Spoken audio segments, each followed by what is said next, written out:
نگاه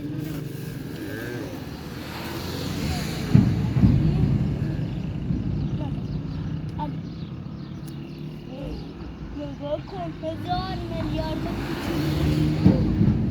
این کار رو برای چی انجام میدی؟ چون که خیلی دوست دارم ماهی ها غذا بدم. دوستشون دارم. فقط ماهی ها رو دوست داری؟ آره خیلی. حیوانای دیگه چی؟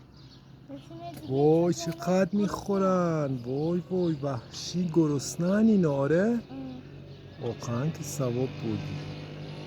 چقدر ماهی بیچاره اینجا گیر افتاده.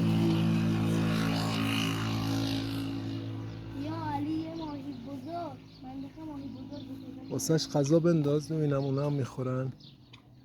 شاید بخورم. میخورن بابا.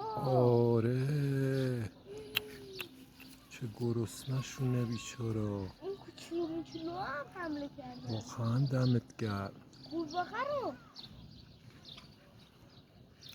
اینجا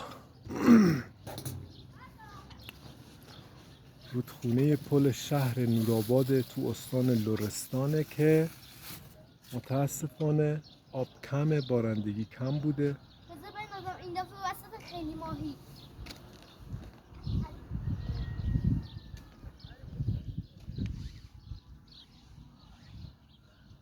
و اینجوری ماهیا دارن اذیت میشن.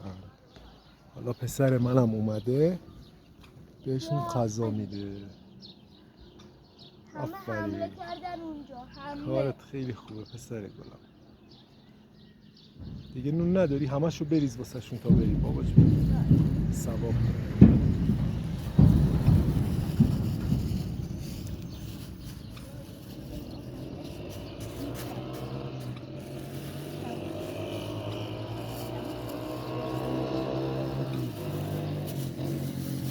تموم شد بابا. ببین چجوری میخورن.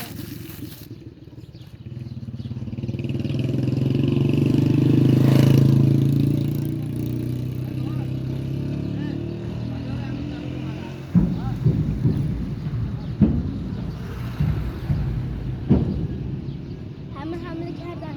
یه ماهی که توش یه دندون گرفتی. یه دونه نونو داره میخورتش. اونه چی؟